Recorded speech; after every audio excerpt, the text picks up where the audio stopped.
আজকে আমার সারাদিনের ছোট্ট একটা মিনি ব্লগ শেয়ার করব আপনাদের মাঝে। বেশি দেরি না করে ভিডিওটি শুরু করা যাক। হ্যালো গাইস, আসসালামু আলাইকুম, ইটস মি। সবাই কেমন আছেন? আশা করি অনেক ভালো আছেন। আজকে একটা বান্ধবী নিজের হাতে বানায় নিয়ে আসছে পিঠা। বক্স খোলার পরে দেখি যে সাথে রুটিও আছে, তালের রুটি। আসলে তালের পিঠা খাইতে ভালোই লাগে। আমি একটা নিয়ে টেস্ট করলাম, ভালোই ছিল। গরম গরম খেতে আরো মজা লাগছিল। পিঠা খাওয়া শেষ করে আমরা একটু বসে এখানে গল্প করছিলাম।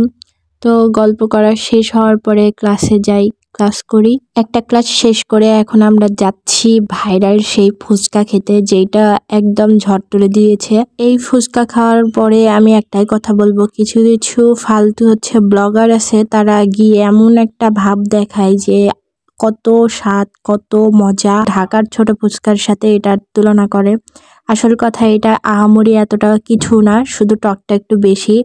আর এইটা খাওয়ার পরে টোটালি আমার পেটের অবস্থা খারাপ হয়ে গেছিল। যাই হোক, এই ফুচকা নিয়ে আর কোনো কথা বলতে চাই না। খাওয়া দাওয়া শেষে আবার আমরা ক্লাসে চলে আসি। এখানে ক্লাস শুরু হয়ে গেছিল। আর আমার কোচিং থেকে বাড়ি ফিরতে সন্ধ্যা হয়ে গেছিল। তো আমি যখন চালাপাড়া ব্রিজ থেকে নামি তখনই আম্মুর কল আসে যে ভাবির বাসায় যাওয়া লাগবে, আম্মুরা সবাই ওখানে গেছে। আমি ডাইরেক্ট ভাবিদের বাসায় চলে আসি।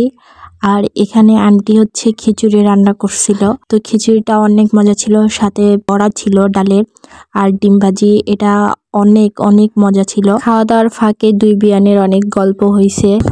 আজকে এখানে আসার উদ্দেশ্যটা ভাবির ছোট বোন অসুস্থ অনেক, তো তাকে দেখার জন্য এখানে আসছি। খাওয়া দাওয়া শেষ করে আমরা বাসার উদ্দেশ্যে হাঁটতেছি। ভাবিদের বাসা আমাদের বাসা থেকে বেশি দূর না। আর ভিডিও শেষে আমি একটা কথাই বলবো যে আপনারা ভাইরাল কিছু ট্রাই করতে যাবেন না, কারণ ভাইরাল কিছুতেই ভেজাল বেশি থাকে আমার মনে হয়। তো আজকের ভিডিও এই পর্যন্তই। সবাই ভালো থাকবেন, সুস্থ থাকবেন। আল্লাহ হাফেজ।